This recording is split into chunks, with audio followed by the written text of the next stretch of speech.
Welcome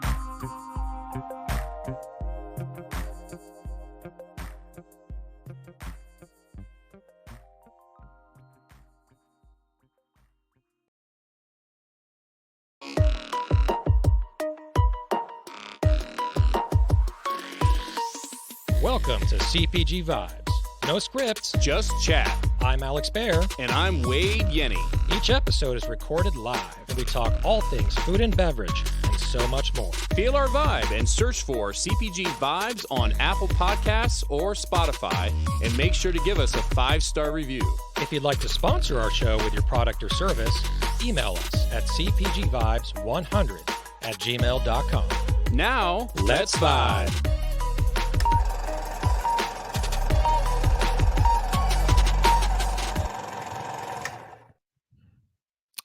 All right, welcome to episode 134 of CPG Vibes. Hope everyone is doing well out there. And it's been a action-packed week, a lot of fun. Kind of not a short week, it was a pretty long week for me. But Wade, how you doing, buddy? It has been quite the week, Alex. I'm sure we're going to talk about that a little bit. It's been interesting today specifically. I've been turning and burning for, my goodness, since about 8 a.m. my time, nonstop on Zoom. So looking forward to taking a breath, maybe grabbing a little water here and enjoying some conversation today. So okay, well, I have a lot to talk about and say before we bring on our guest. So while I'm doing my 1 to 2 minute thing, you can rest, you can drink some water, you can do some breathing exercises, do some yoga, all the stuff that you do every single day, right? So, and then I saw you on one of those Zoom calls earlier, right? Foreshadowing. Yeah, that's right. Exactly. Good stuff. Love the V-Driven team over there. Love Luke Abbott, and actually went to Phoenix. Can't say too much about it, but we went to Phoenix. It was posted on LinkedIn, so it's public domain. To Sprouts, met with the team there, and Luke facilitated that and brought some other brands as well as part of the innovation set pitch slam for cognitive health and brain health, and also lemon, those two, which can go together in certain ways. So thank you to the V-Driven team for that. Just a non-sponsored plug, because I love V-Driven, and Wade, I know you love V-Driven, and there's certain reasons why you love them, because they're great and because you're with them, and you can call Luke boss. So there you go. There you go. All right, so we're going to shout out actually a few comments here, and then we're not going to waste too much time. We're going to, another 4 or 5 minutes, we're going to bring on our guest, who we're just super honored to have him on. He brought me on his podcast, which was on Discord. I've never done that before. It was a cool little format there. And I talked about crowdfunding on his podcast and his show. And now we're returning the favor and bringing him on. And none other than Marc Randolph, the co-founder of Netflix and also the previous CEO of Netflix. You know, that little thing that you watch 4 hours a day at home after work and sometimes during work, just that thing. So we're honored to have him on to share that story. So let's go into a couple comments here. We have Allison Clay. Let's see those yoga moves, Wade. That's something that's never been said before and probably will never be said again, Allison. Exactly. I think you're probably best at the Warrior series, Warrior 1, Warrior 2. I don't know about Warrior 3, though. That one's might be too hard for you. Hard on the knees. Do you know which poses I'm talking about, or no idea? No clue. Okay. All right. So you probably won't find it funny then. All right. So we got Hugh Curtis. Rich, yes, sir. I'll take a week off. Let's see what else we got. Oh, yeah. Hugh Curtis again. Afternoon Senior Wade. Hope you're having a decent week. Rich Monez. Try and leave some prizes for the others, because Hugh has been back-to-back prize winner. So so, Alex, just as a reminder for everyone, the way you win the prize is you have to pay attention during the show, stay till the end. We'll give something away, courtesy of this week's sponsor, if you answer the question correctly. So Mr. Hugh has answered it correctly, or won, I should say, and answered correctly 2 weeks in a row. So someone's got to knock him out, and the only way you do that is to stick around, pay attention, answer correctly and fast, right?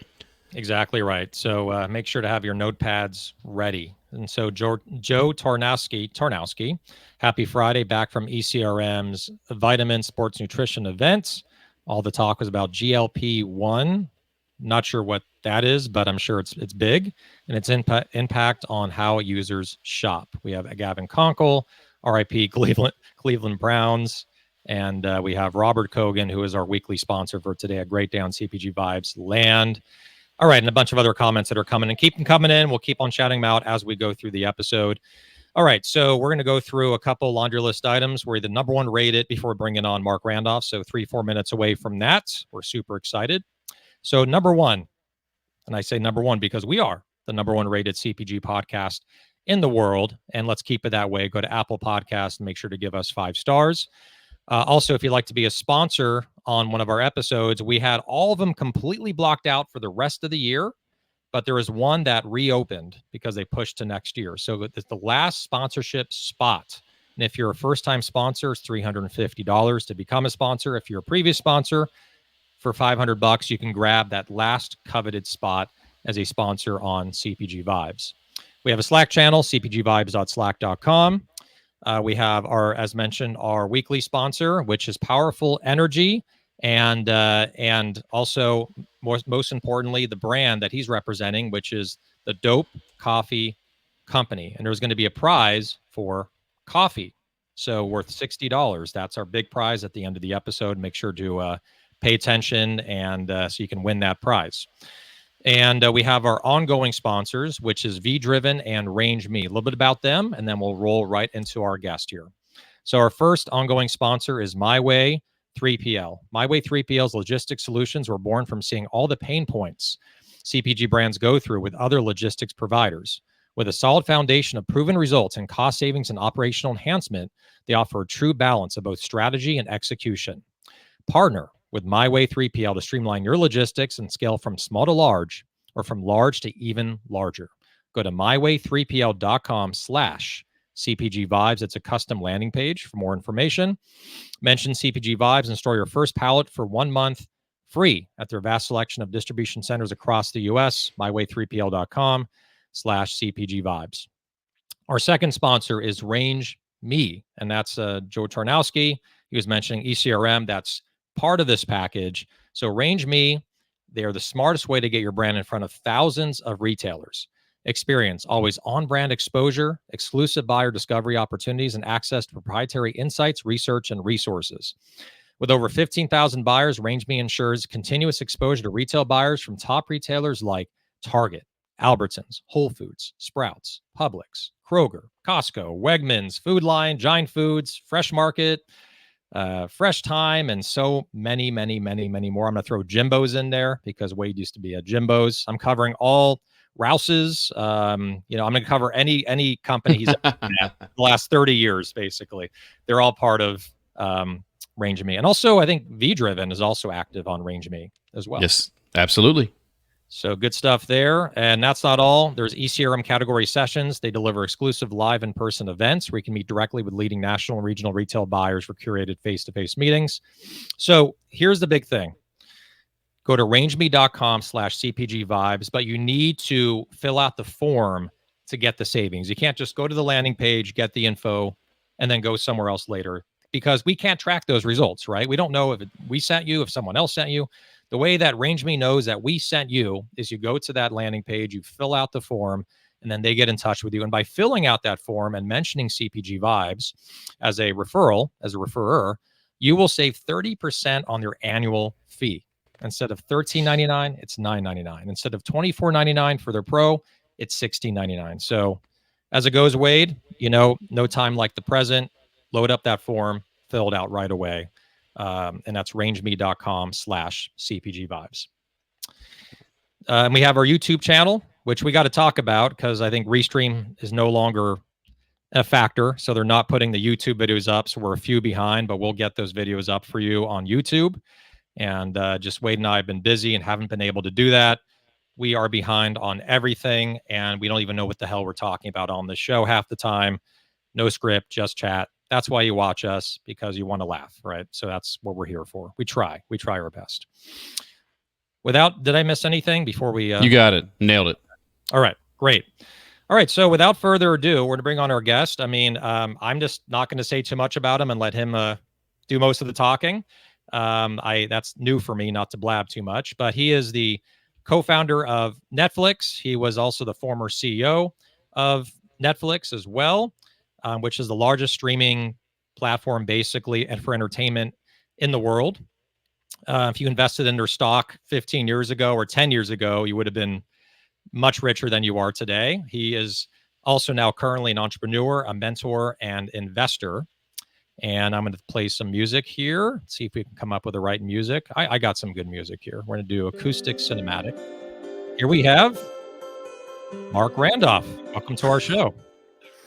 Thanks, guys. I didn't know I was going to have to pick walk-on music, but your choice is probably. I could have used a little more energy, but it's okay. We're going for kind of the Celtic theme. Hopefully that. Yeah. Do you have any Celtic blood in you at all, or what's your ethnicity? Where are you from? What's your blood? I don't know. I'm a mutt. I'm from all kinds of countries that don't even exist anymore. So. All right. I'm a delicate blend, as they say in the CPG business. I love it. That's a great way to put it. So tell us, how's your day going? What's going on in the life of Marc today? Oh, it's going good. I mean, I take every August off. And so I'm still kind of in this shock of re-entering productive work. But it's kind of balanced. It's pretty mellow. Today's a Friday. I don't do very much on Fridays. You caught me at a good time, guys. Good. That's why we do it on Fridays. That's why we do Fridays. It's nice and relaxed. People can pay attention. They're not in the middle of a bunch of projects. They're kind of coasting into the weekend with those good vibes. So I guess you know what I'm going to ask, right, is just tell us a story. We'd love to hear the full story. It doesn't have to be, the total autobiography, but just how you co-created Netflix, what that looked like. I know you've answered this 1,000 times, but give us kind of the 101 on how this all started. I'm happy to do it. So listen, probably the first thing to understand about this story is that I'm not a movie guy. It's not like I grew up with this passion for movies or entertainment, and I've always dreamed of some way of bringing it to the world. It was much more about looking for some interesting problem to solve. And that was compounded by the fact that I was out of a job, which gave it a little bit of an edge toward what am I going to do next? And the real genesis of this was that way back in 1997, the startup that I was doing with a few other my friends was purchased by a much bigger software company, which was a great outcome. Investors make money, your stock options are worth something. We all got a job at this big company. But besides those benefits, for me, there were some specific ones. I was going to end up working directly for the founder and CEO of that company, a guy named Reed Hastings, who obviously plays a big role in the Netflix story. And the second big benefit was that Reed and I happened to live in the same town. And so we began carpooling to work together, which gave me a chance to get a friendship with this guy. 6 months later, that big company was going to be sold. Again, investors make some money, and my options are going to be worth even more. But the real benefit was that I got fired, and not in the terrible, walk of shame way, but the Silicon Valley golden handcuffs way, where they explain we've already got a head of marketing, so we're not going to be needed, but you got to stick around for 6 months.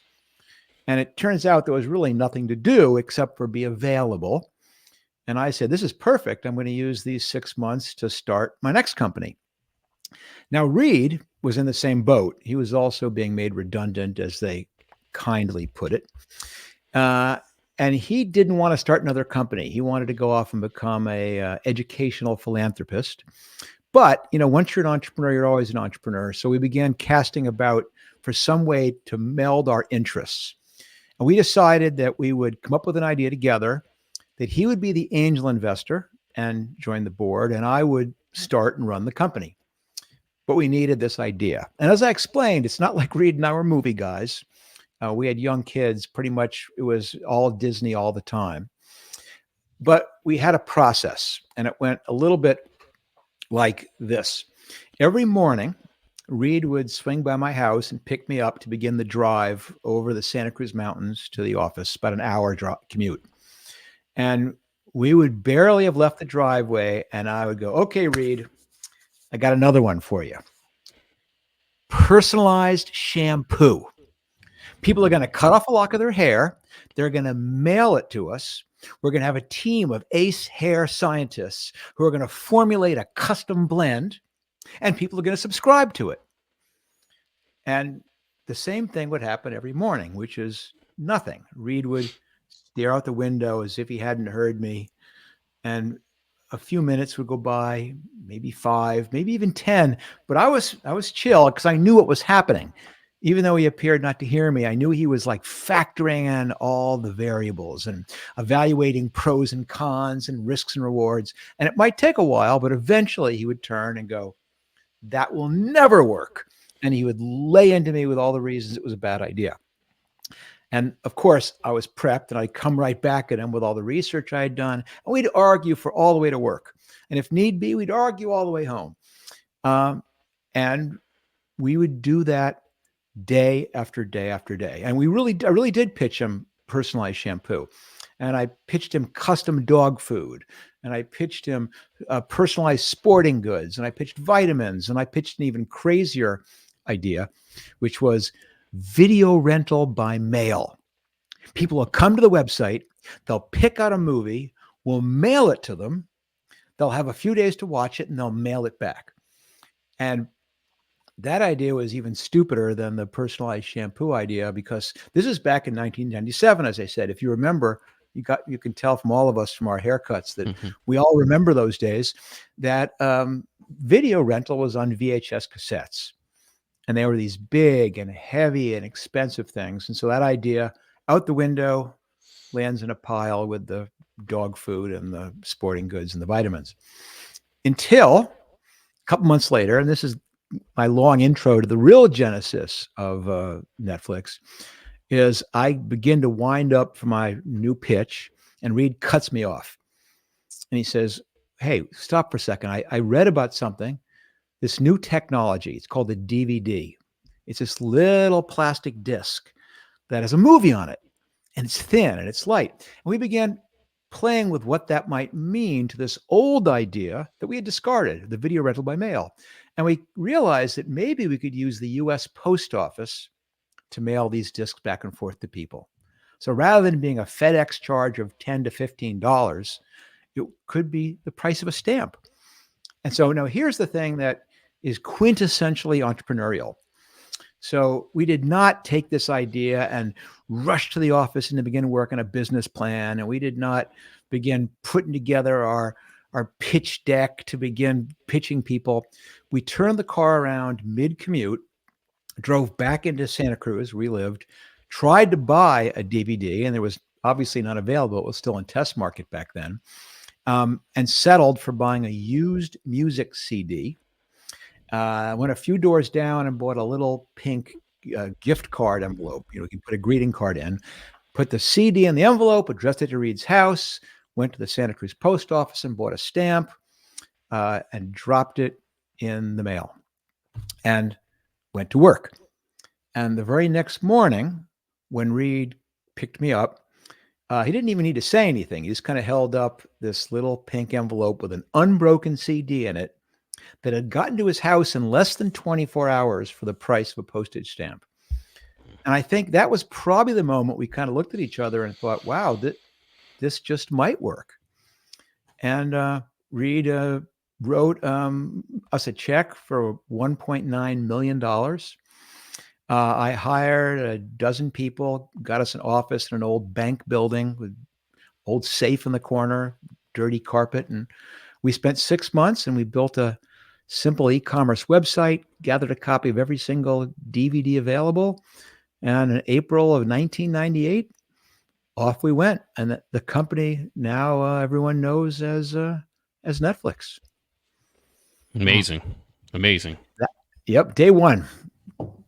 And God, who would have ever imagined that this ridiculous company that mailed DVDs back and forth to people would eventually become the company that it is now? But that's just part of the surprise of entrepreneurship. A quick Google search tells me Netflix, as of today, is worth approximately $300 billion. Ooh. And God, if you had said, Mark, back then, what do you think Netflix will be worth in 25 years? And if I'd be committed right now if I had said $300 billion. right. $1 billion. Yeah, Never in a Wow. million years. Austin Powers thing. So I wanted to bring up. I mean, it's obviously a fantastic and inspiring story where this is I would call it a 1 in a billion type company, maybe Or even 300 billion. 300 billion. 1 in 300 billion. It's a lot of that's a lot of billions. When there's a documentary, I believe it's on Netflix. Okay, I don't want to misstate it. It's called like The Last Blockbuster, I believe. It's called, I think it's The Last Blockbuster. And there's a story in there about, and whatever you want to share, right? Because there's no script, just chat, where you were invited to Blockbuster, the Netflix team. You were pitching them to buy you. And according to the documentary, they just said, this is never going to work. People want to go into a store. They want to see it on the shelf. They want to feel it, touchy-feely. That's what I got from documentary, which may be a docudrama. It may not be exactly accurate.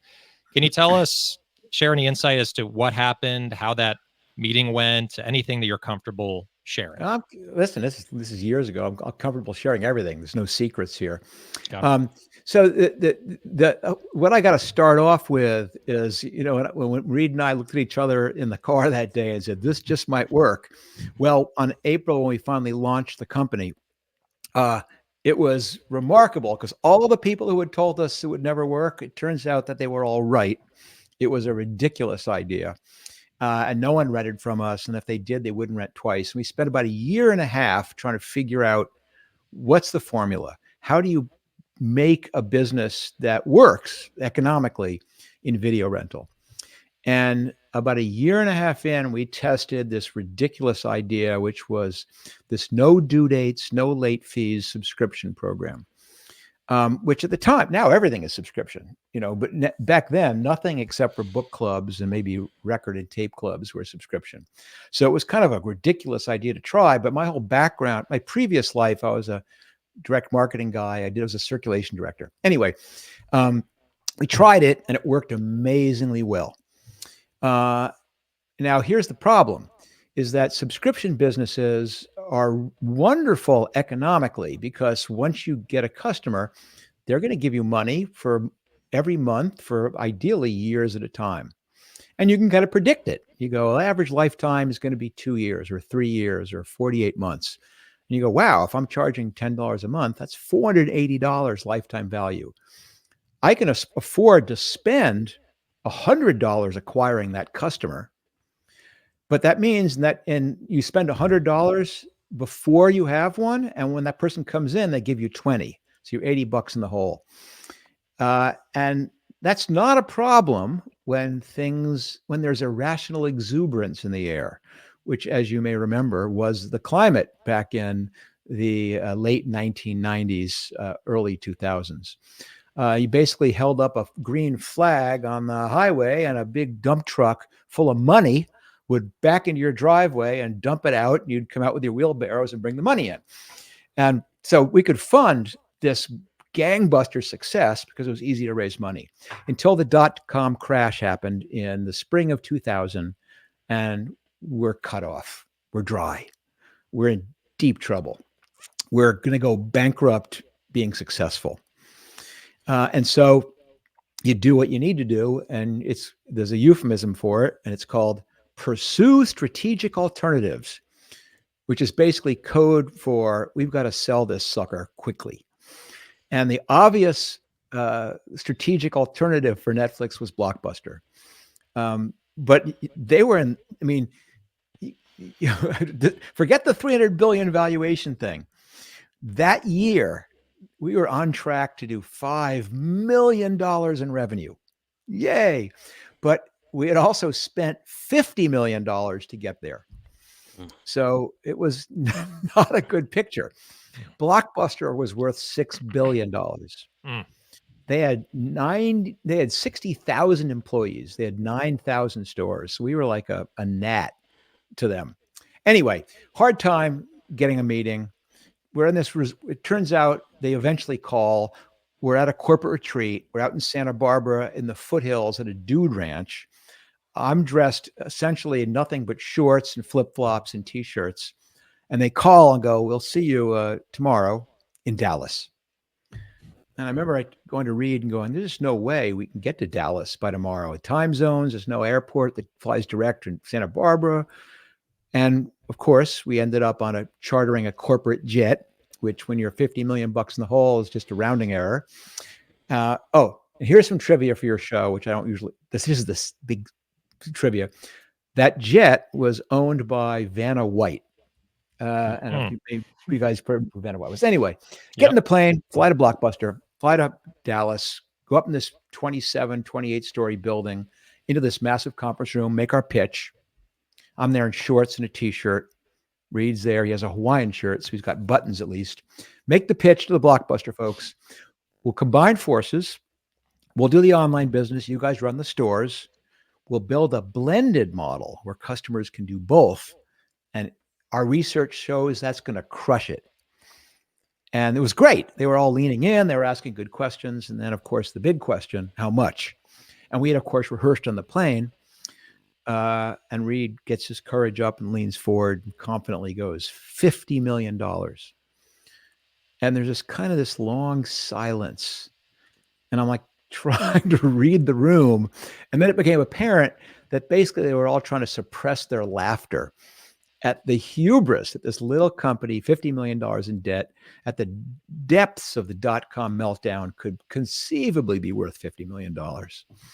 And the meeting went downhill pretty quickly after that. And it was a long, quiet ride in Vanna's plane back to Santa Barbara. And I remember being so crushed because I was convinced that if we could just get this meeting, that Blockbuster would save us. And now they weren't. Not only were they not going to save us, they were going to compete with us. And it was this sense of, wow, what do we do now? But it was like, as my dad used to tell me when I was growing up, sometimes, Mark, the only way out is through. You got to face it head on. And so we laid people off. We focused our business. We did everything we possibly could, cut costs, and survived. And years later, eventually surpassed Blockbuster in revenue, eventually drove Blockbuster into bankruptcy.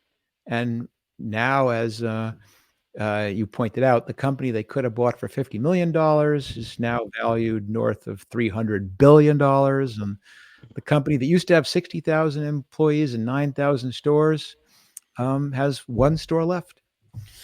And it's interesting processing that one. But I think the biggest lesson for all of us, whether you're a big company or a small one, is simply that if you're unwilling to disrupt yourself, there's usually always someone who will happily disrupt your business for you. It's a fantastic story, and a good lesson for everybody. We did have a question that I wanted to throw at you before we get too far into things, Mark, and that's from Gavin Conkle, asking about the original 3, 5, 10-year plan. And was it dollar revenue focused? Was there a vision that you wanted to accomplish when you started Netflix? Yeah, it's a really interesting question. As I said before, you would have had me committed if I had said that we'd be a $300 billion, excuse me, a $300 billion company. At the time, I remember getting up in front of the whole company and laying out the big, hairy, audacious goal of one day we're going to be one of the top 10 largest video rental companies, which was laughingly tiny in retrospect. But the more interesting answer to that question is that, I mentioned that when we pitched this idea, everybody said that'll never work. My potential employees, certainly my potential investors, even my wife, everyone thought it was a ridiculous idea. And they had two objections. So one, of course, was Blockbuster, 9,000 of those stores. Why would anybody get something in the mail when they could just drive 100 feet and rent the video immediately? Valid. We had some ideas, but valid. The other one was, hey, DVD's digital. It's just a matter of days before everyone is streaming these things or downloading these things. And that was valid too. What was wrong was the timing. It was not going to be just a matter of days or weeks. We thought it was going to be years before this was actually a viable way to consume movies. And it wasn't just the technology, although that was a problem. It was the bandwidth to the home, but bigger, it was the fear of the content owners of the studios of ever putting their bits in the clear, because they'd seen what had happened to the music industry when that happened. Mm-hmm. But anyway, we knew it'd be years. And so the challenge when you talk about the 3, 5, 10-year plan was, how do you build a company which is valid now and can be valid for the next bunch of years for an unknown amount of time, but still be a valid company when the world changes and no one's using DVD anymore and they're streaming or downloading? We weren't sure which.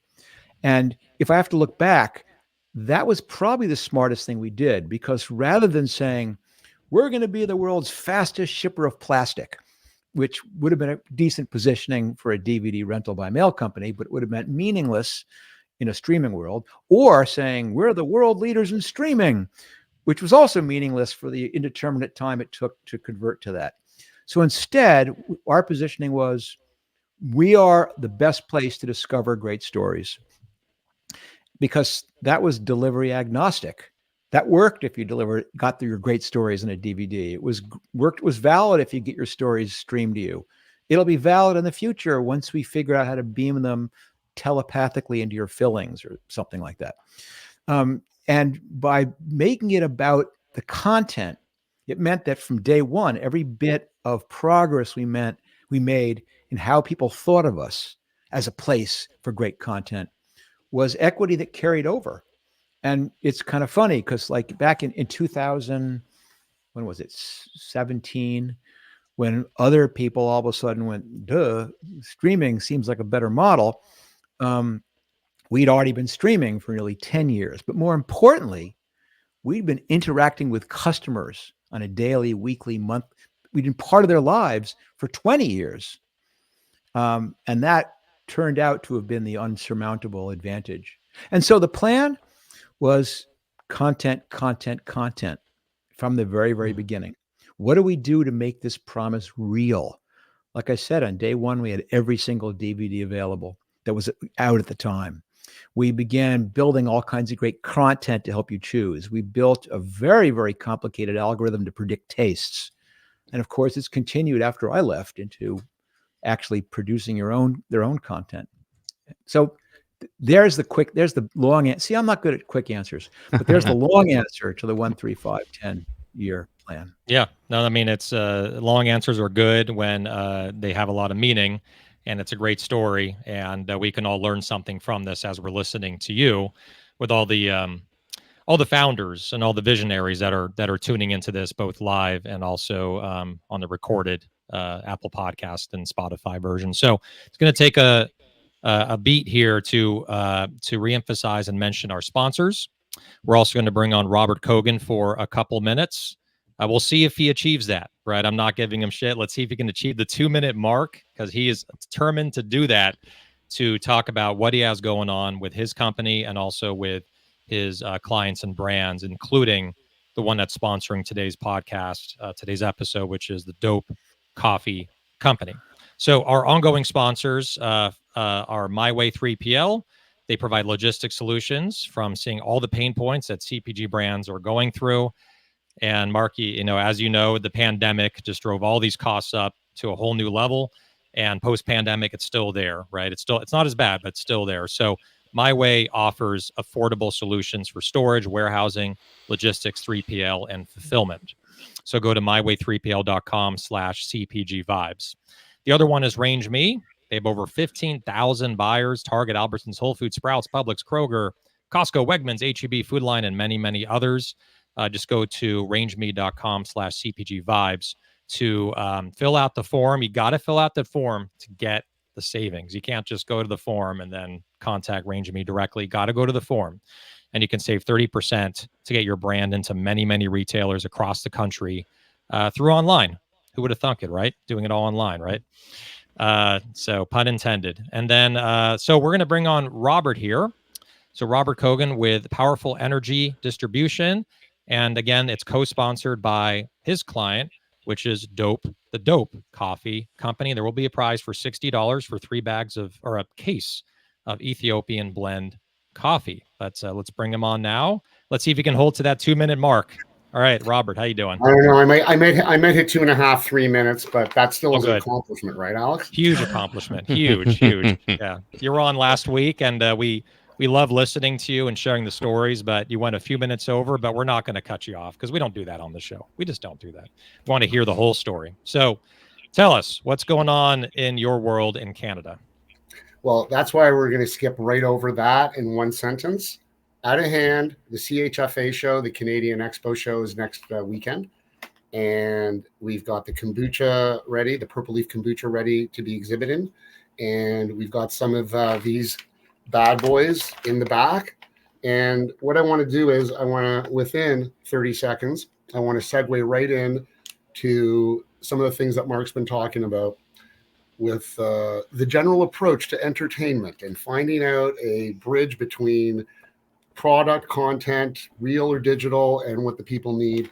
And there's so many great things that come out of this discussion that we're hearing that do apply to the CPG world. In any world where you need perseverance, you got to refuse to lose, and you have no idea when the right opportunity is going to come along. And this Dope Coffee Company that we've come into contact with each other, it's a culture. It's not just a brand of coffee. It's a brand that, exudes a thinking and a spirit. And when they come on and do their dedicated show in a couple months, we're going to learn a lot more about that. And now I'm going to go downhill to the end, Alex. I'm going to try to stay in that 2-minute zone. So you're crushing it. Very, very quicker today. Very, very a much quicker Robert appearance than usual, and for good reason.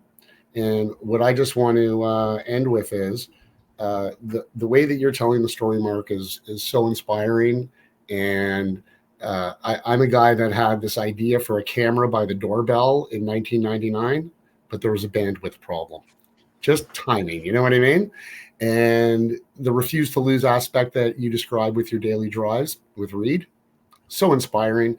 And I just love how that's being conveyed to everybody in our community here, Alex and Wade. And it's just great that you guys put this together. A lot of people said the founder of Netflix is on CPG Vibes. Wow. One of the best episodes I've experienced, and I'm almost through watching them all. So thank you guys. Thank you, Mark.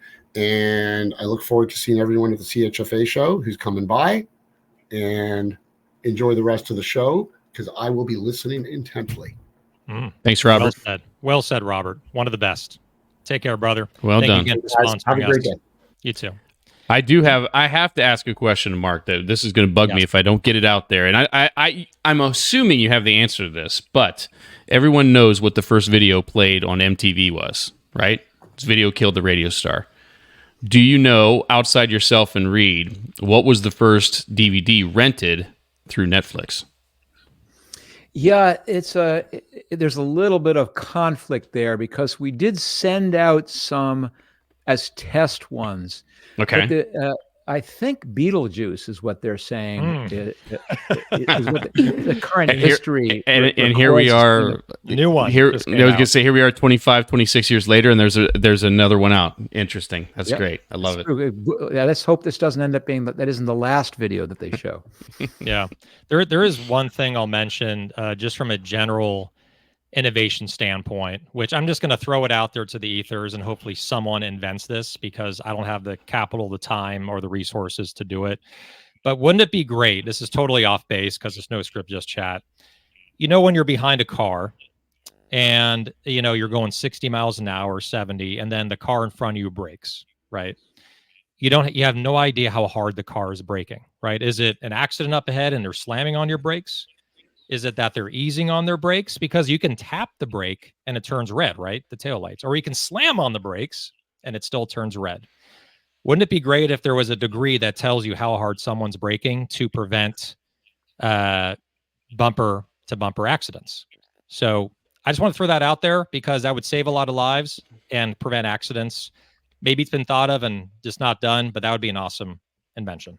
So genius. Anyway. Genius. Genius. So almost as smart as Netflix. So I wanted to highlight a couple things here because I compare it to like PGA or Live, right? This whole thing going on between the two, where there's a legacy over Live, right? That's what a lot of these PGA players are saying, right? Where it's not just about the money, right? Some are offered $500 million and are not going to Live. It's about the legacy. The legacy of Netflix is the fact that not only is it at a 300 billion valuation currently on the market today, but that there's been movies that have won Oscars. And that to me is a legacy. That is an honor that you cannot buy. It's either the movie has to be fantastic, and the fact that with a movie that's streaming, that never made it to theaters, that never went into theaters, I should say, is winning Oscars. And I just Googled it. I thought it'd be cool to mention a few. All Quiet on the Western Front, which was a phenomenal movie. It's gory and very hard to watch, but phenomenally written, phenomenally captured, and the special effects are out of this world. And it's a remake from, I think, an 80s version. The Wonderful Story of Henry Sugar, 2023. One of my personal favorites, which is Guillermo del Toro's Pinocchio, 2022. Love that one. That was an amazing. That took 10 years to make, and it released on Netflix. I think exclusively, right?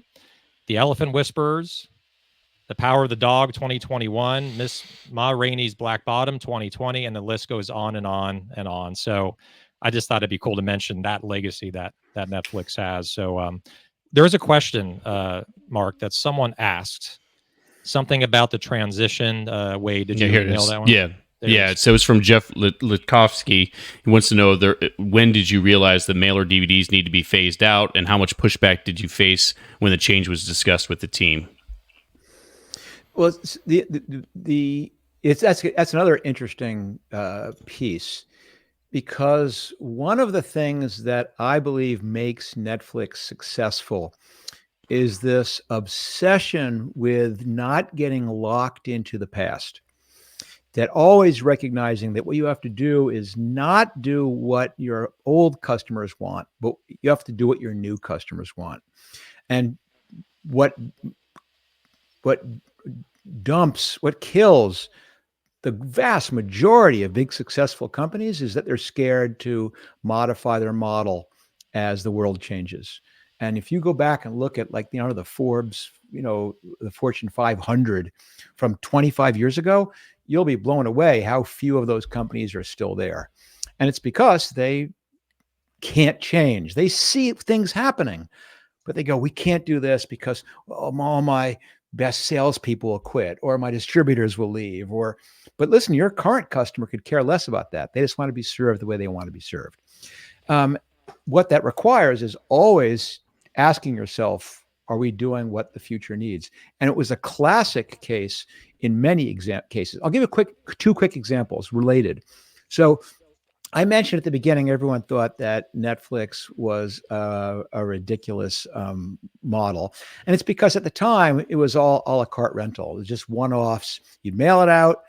Someone would keep it for 7 days. There was due dates. There was late fees. But we also sold movies. And the fact that we sold movies is what saved us.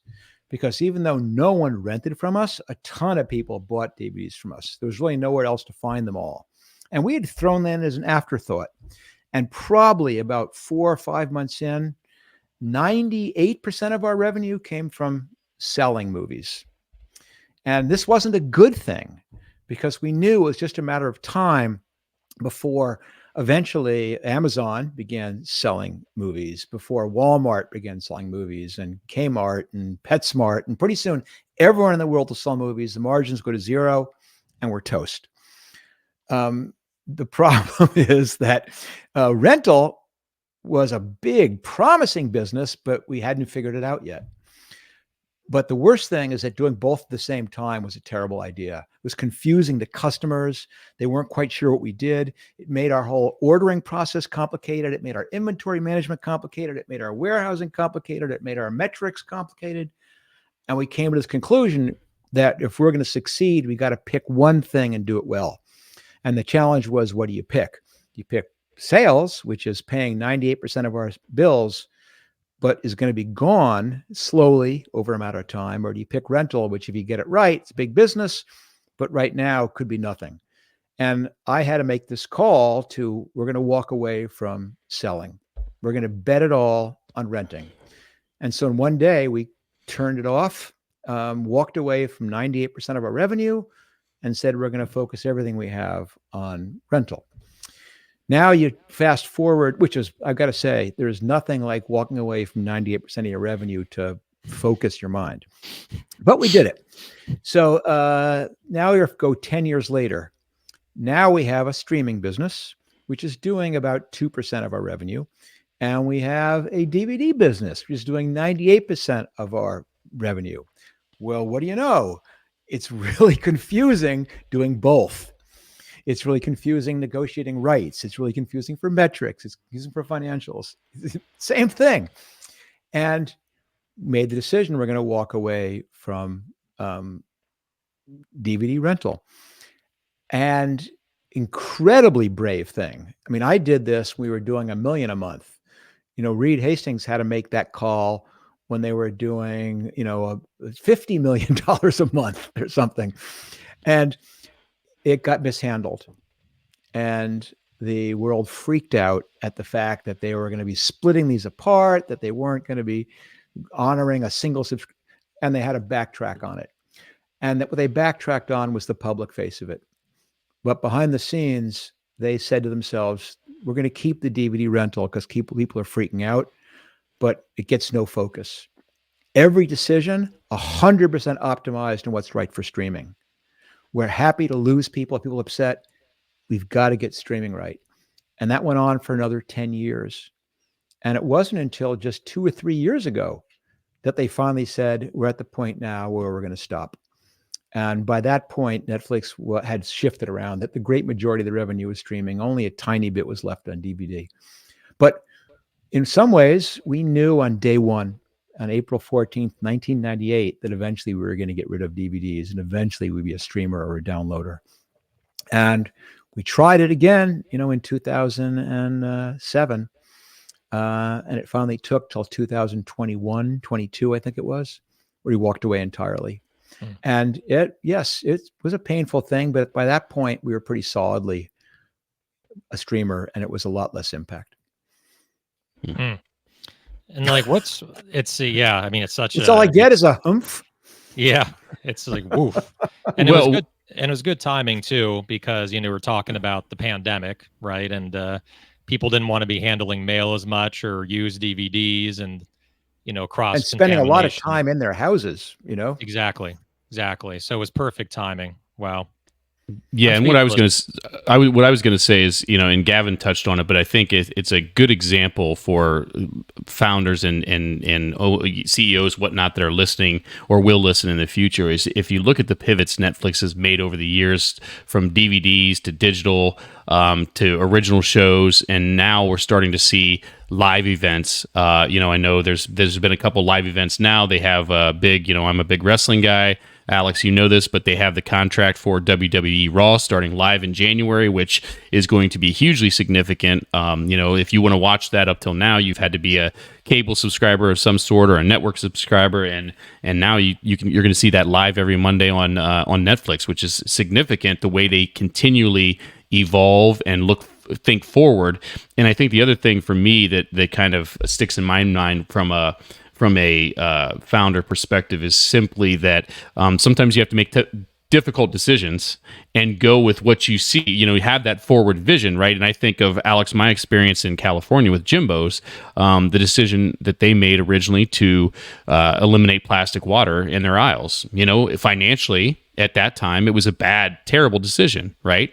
But this one was forward thinking from sustainability, but also the mission of the organization, and they went to all glass, cardboard, what have you, anything but plastic. And here they are today, several years later, and sales are up double digits from where they were. So it's sometimes you have to make a difficult decision. Mark gave us a great example of that with the with what he just covered. But I think you have to have that forward vision that, it's not just about the here and now, but what your customers want and what will they want in the future. And recognizing if your actions to protect your previous base is slowing down your ability to address your future one. Right. Exactly That's right. what everyone's got this vision. I mean, listen, people who run these big companies are very smart. They see it coming, but they're stuck.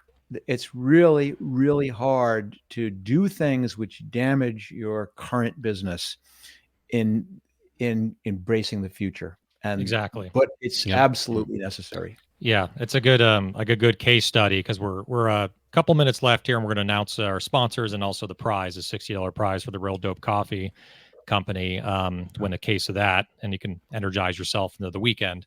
Is Apple, right? Where I remember in 2002, I got the iPod. I almost forgot what it was called, right? The iPod. And then in 2007 or 2008, I believe, that's when the iPhone came out, and they had music integrated, right, with the iPhone.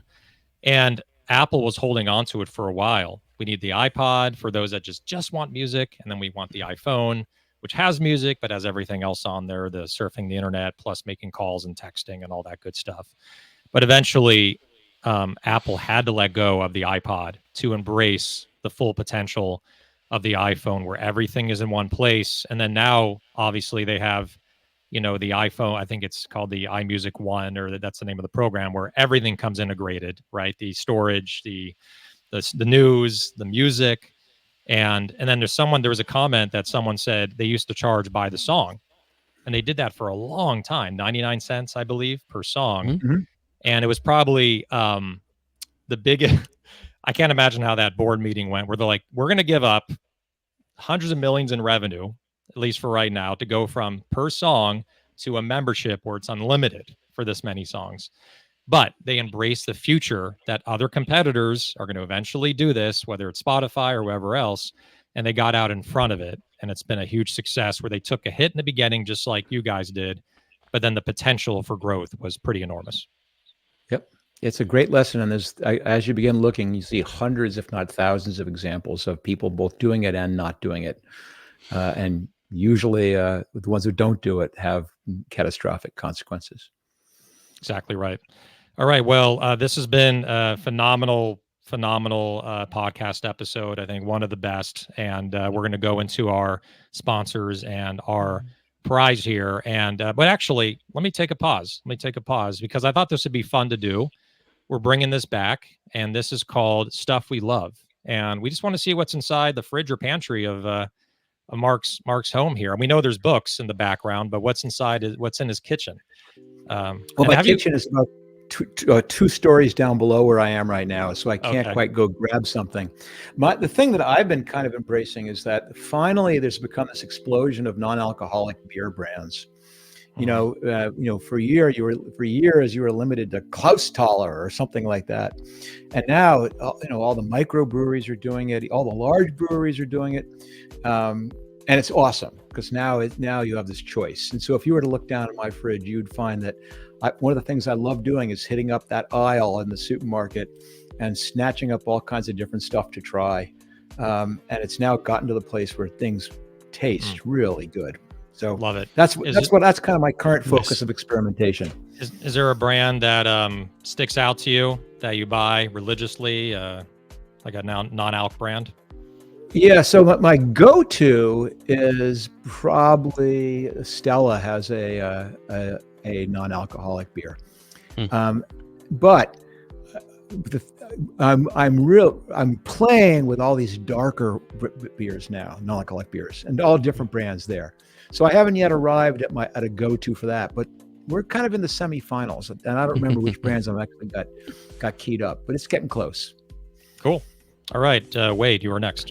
Well, I was going to say that's a good segue. He's talking about dark non-alcoholic beer. I'm going to talk about alcoholic beers. No, you're wrong.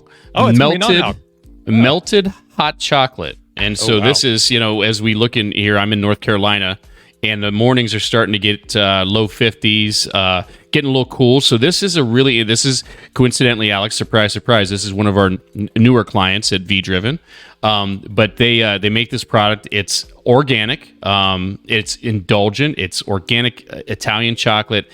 and I've never seen anything like it. I mean, you have it, you can heat it up a little bit. Some people drink it over ice, but it truly is. It's so indulgent and so over the top, and just fantastic. So I think when you speak about innovation, nothing like this on the market right now. So excited to see how this does, especially as we get into the colder months here over on the East Coast. Cool. I'm sick of having frozen hot chocolate. So that's a definite for me. Love it. Yeah, that sounds delicious. What's the name of the brand again? It's Wonderbond. I have it up on the chat. Wonderbon.com. Yep.